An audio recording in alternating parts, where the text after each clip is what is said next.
अस्सलाम वालेकुम बेटा। आज का जो हमारा लेक्चर है वो है पावर इन एसी सर्किट। ये बेटा MCQs short question base article है और जो हमारा लॉन्ग होगा वो है आरएलसी सीरीज सर्किट और आरएलसी पैरेलल सर्किट। तो आइए पहले हम अपने शॉर्ट पोर्शन को करते हैं जो कि शॉर्ट और एमसीक्यूज के लिहाज से बहुत ज़्यादा अहम है। तो आर्टिकल का नेम है पावर इन एसी सर्किट।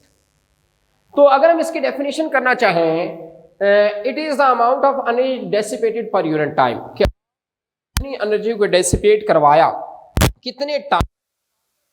से अभी तक हम पढ़ते आए हैं रेजिस्टर में करंट और वोल्टेज इन फेज होते हैं, कैपेसिटर और इंडक्टर में करंट और वोल्टेज में 90 डिग्री एंगल बनता है।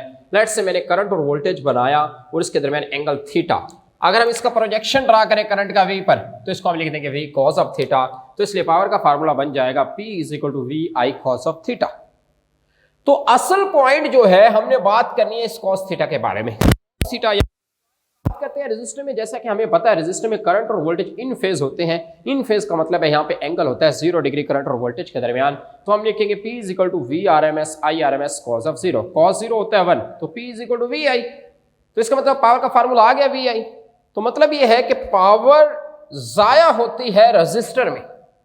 तो cos 0 1, पावर फैक्टर आ गया 1।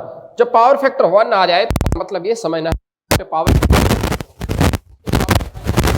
कैपेसिटर में करंट लीड करता है वोल्टेज से 90 का एंगल, आपको सबको पता है इस बात का।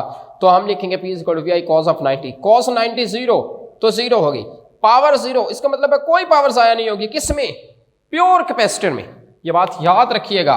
हम लिखेंगे यहां पर in pure capacitor there is no power dissipation, क्योंकि कैपेसिटर तो energy storage device, energy dissipation device नहीं है, इसलिए इसमें पावर फैक्टर आ जाएगा हमारे पास 0।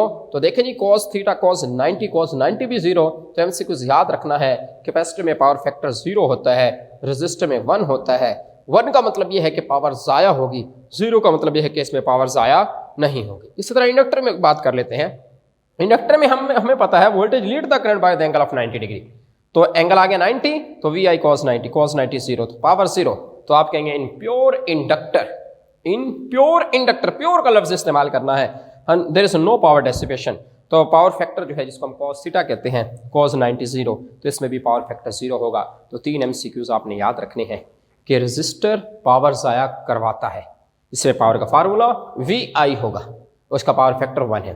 कैपेसिटर और इंडक्टर पावर जाया नहीं करवाते इन प्योर फॉर्म, तो इनका पावर फैक्टर जो है वो 0 डिग्री है। वो क्या है? 90 एंगल 90 और पावर फैक्टर 0 है। आए बेटा अब हम लॉन्ग की तरफ बढ़ते हैं। हमारा बहुत अहम लॉन्ग है, कई बार पेपर में अपेयर हो चुका है। Resonance circuit. बेटा जो रेजोनेंस सर्किट होते हैं ये 2 कामों के लिए इस्तेमाल होते हैं। एक को हम इस्तेमाल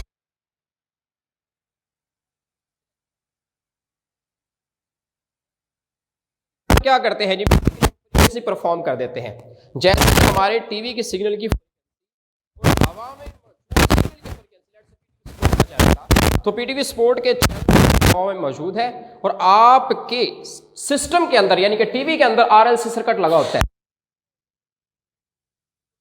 फ्रीक्वेंसी आपस में मैच कर जाएंगी तो वो आपके टीवी पे वो चैनल सिलेक्ट हो जाएगा। तो इसलिए इस सर्किट को एक्सेप्टर सर्किट भी कहते हैं।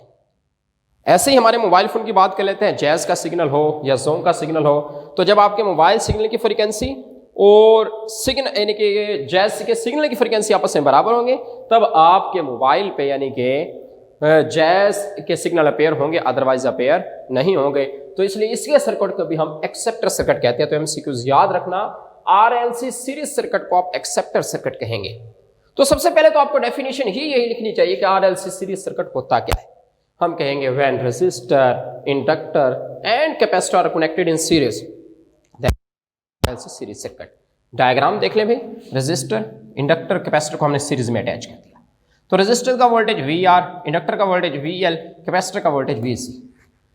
तो आएंगे ये पुरानी बातें बार बार हम दोहरा रहे हैं क्योंकि ये बहुत अहम एमसीक्यूज है। हमारे रेजिस्टर में करंट और वोल्टेज इन फेज होते हैं, इसका वोल्टेज का फार्मूला होता है I R M S R. Capacitor में करंट लीड करता है,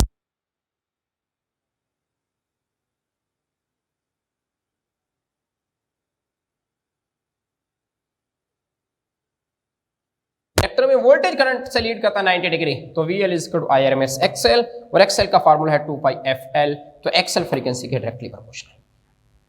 तो अब हम चेक करेंगे कि हमारे RLC, हमारे पास RLC सर्किट जो है कब RL बनेगा, कब RC बनेगा, कब सिर्फ रेजिस्टिव बनेगा। इसमें ये तीनों प्रॉपर्टी पाई जाएंगी। इन तीनों प्रॉपर्टी के बारे में हम पढ़ते हैं। आए जी, सबसे पहले हम कहेंगे कि लो फ्रीक्वेंसी पे हमारे, तो हम यहां पे लिखते हैं एट लो फ्रीक्वेंसी। देखिए बेटा, अब आपको फार्मूलाज पता होने चाहिए। XC का फार्मूला है 1/2 पाई FC, XL का फार्मूला है 2 पाई FL। जब फ्रीक्वेंसी लो होगी, जब फ्रीक्वेंसी लो होगी तो XC हाई हो जाएगा क्योंकि इनवर्सली प्रोपोर्शनल है, और जब फ्रीक्वेंसी लो होगी तो XL लो हो जाएगा। अब XC की वैल्यू XL पे डोमिनेंट हो जाएगी, तो हम कहेंगे XC is greater than XL, तो हम कहेंगे XC इज डोमिनेटिंग। तो जब XC डोमिनेंट हो गया तो हमारा जो सर्किट है वो बन जाएगा RC सर्किट। ये MCQs भी आता है कि at low frequency RLC circuit behave as आप कहेंगे RC सर्किट। इसी तरह अगर हम हाई फ्रीक्वेंसी की बात करें, जब फ्रीक्वेंसी हाई होगी तो XC लो हो जाएगा, जब फ्रीक्वेंसी हाई होगी तो XL तो हाई हो जाएगा। अब XL की वैल्यू XC से ज्यादा हो गई तो हम कहेंगे अब XL डोमिनेट करेगा, तो आपका सर्किट बन जाएगा XL की इंडक्टेंस L और L सर्किट बन जाएगा। तो ये MCQs भी आपने याद रखना है कि हाई फ्रीक्वेंसी पे RLC series resonant circuit RL circuit बन जाता है, लो फ्रीक्वेंसी पे RC बन जाता है, हाई फ्रीक्वेंसी पे RL बन जाता है। तो बेटा देखिए यहाँ पे हमने वेक्टर डायग्राम दिखाई गई है, ये रेजिस्टेंस, ये XL, ये XC। अब आ जाए रेजोनेंस फ्रीक्वेंसी पे। रेजोनेंस फ्रीक्वेंसी पे क्या होगा, XL और XC एक दूसरे को कैंसिल आउट कर देंगे। जब ये कैंसिल आउट कर देंगे तो सिर्फ रेजिस्टिव सर्किट रह जाएगा। तो रेजोनेंस फ्रीक्वेंसी की डेफिनेशन हम क्या लिखते हैं, the frequency at which XL become equal to XC। XL और XC एक दूसरे के बराबर हो जाते हैं, इसको फ्रीक्वेंसी कहते हैं। जब ये काम होता है तब सिग्नल आपका सिलेक्ट निकालते हैं जी। XL का फार्मूला हमें पता ओमेगा L होता है, XC का फार्मूला ओमेगा C। यहां पे R लगा रहे हैं हम रेजोनेंस की वजह से। आ जाएंगे ओमेगा R को मैं इस तरफ या ओमेगा R स्क्वायर, दोनों तरफ बेटा अंडर रूट ले लें। ओमेगा R स्क्वायर और अंडर रूट आपस में कैंसल आउट, वो omega R equal to 1/LC under root. Omega की जगह अब हम 2 पाई FC पुट कर देते हैं, तो हमारे पास 2 पाई F, तो F की जगह पे हमने FR डाला रेजोनेंस फ्रीक्वेंसी के लिए। बेटा 2 पाई को इस तरफ ले आए, तो रेजोनेंस फ्रीक्वेंसी का फार्मूला हो गया FR is equal to 1/2 pi LC। तो अब इस फ्रीक्वेंसी के तहत आपका चैनल सिलेक्ट होगा, यानी कि L और C मिलकर ये डिसाइड करेंगे कि कौन सी फ्रीक्वेंसी सिलेक्ट करनी है और कौन सी रिजेक्ट करनी है। रिजेक्शन के बारे में भी अभी हम पढ़ेंगे नेक्स्ट आर्टिकल में। तो ये है बेटा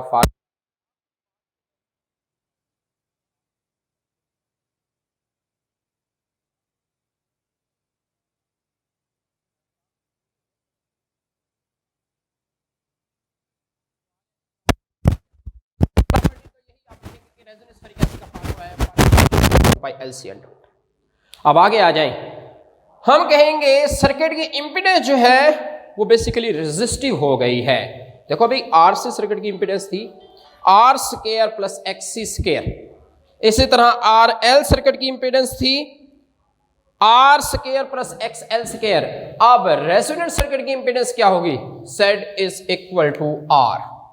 खैर हमने कहना है the impedance of circuit at resonance is resistive. जब रेजिस्टिव है तो करंट और वोल्टेज इन फेज होगी, जब ये रेजिस्टिव है तो करंट और वोल्टेज इन फेज है तो पावर फैक्टर क्या हो जाएगा, 1 हो जाएगा। ये बात याद रखनी है, रेजोनेंस फ्रीक्वेंसी पे पावर फैक्टर 1 होता है। और impedance of circuit is minimum, कितनी minimum, Z is equal to R। तो MCQs आ जाता है at resonance frequency the impedance of RLC circuit, तो आपने सिर्फ R किया। आगे आ जाए, एक अहम बात ये MCQs भी होता है हमारा कि रेजोनेंस फ्रीक्वेंसी पे जो वोल्टेज है इंडक्टर और कैपेसिटर का ये ज्यादा हो जाएंगे सोर्स के वोल्टेज से, क्योंकि ये स्टोरेज एलिमेंट है।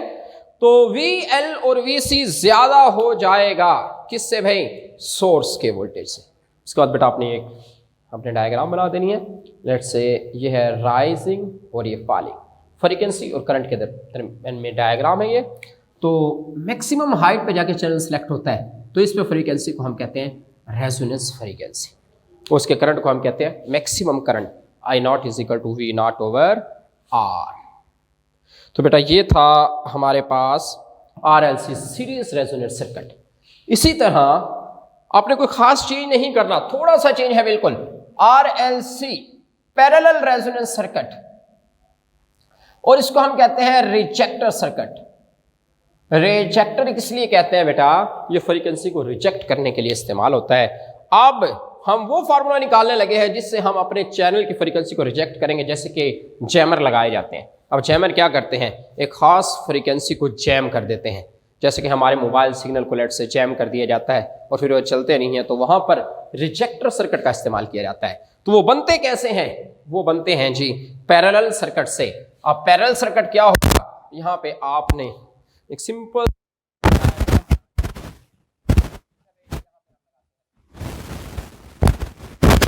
पैरेलल में लगाने हैं ये इंडक्टर,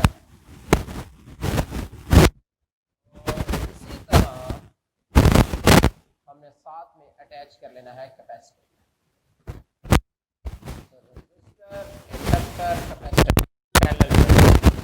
वेक्टर डायग्राम बेटा यही रहेंगी और रेजोनेंस पे ये भी यही रहेगी। अब आ जाएगी यहाँ पर, बाकी तमाम बातें वही हैं। यहाँ पर डेफिनेशन चेंज हो जाएगी, RLC parallel resonant circuit.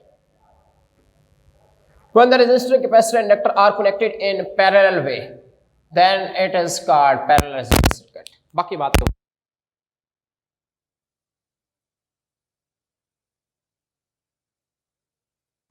Low frequency पे बेटा यही बात की फ्रीक्वेंसी जब लो होगी, XC हाई हो जाएगा, XL लो, तो XC डोमिनेंट हो जाएगा, तो सर्किट बन जाएगा RC सर्किट।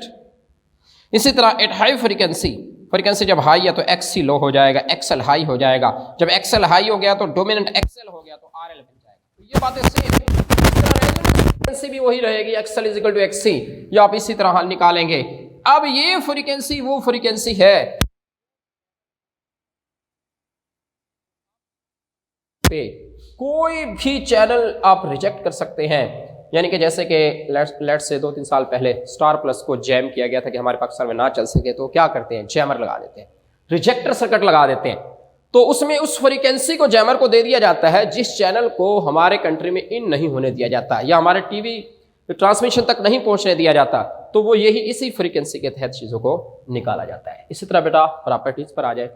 पहली प्रॉपर्टी वही है, F(R) = 1/2π(L)C(√). The impedance of circuit at resonance is resistive, current and voltage are in phase, बिल्कुल ठीक है जी। At resonance current and voltage in phase, so power factor is 1, ये भी ओके है जी। अब आ जाए यहाँ पे, the impedance of circuit is maximum.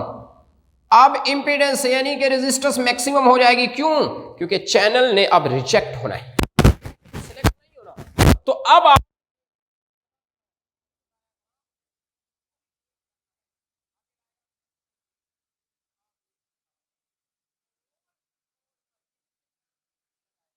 से चैनल को रिजेक्ट कर दिया जाएगा, उसको आगे मूव ही नहीं करने दिया जाएगा, तो हम कहते हैं इसलिए इंपीडेंस हाईएस्ट होगी, यहाँ पे चैनल को रिजेक्ट कर लिया जाएगा, ट्रांसमिशन में इन नहीं होने दिया जाएगा। तो हम कहेंगे एट रेजोनेंस। अब पैरेलल सर्किट हैं तो हम बात करेंगे IL and IC is much greater than the source current. ये बात याद रखना, क्योंकि पैरेलल सर्किट है तो अब हम करंट की बात करेंगे। तो ये है मेरे पुत्रों 5 प्रॉपर्टी, कोई ख़ास डिफरेंस नहीं है, सिर्फ हमने 2 बातों का और एक कर्व डायग्राम का डिफरेंस डाला है, बाकी तमाम आर्टिकल सेम है। तो आपने इसको इसी तर्ज पे राइट करना है। ओके, अल्लाह।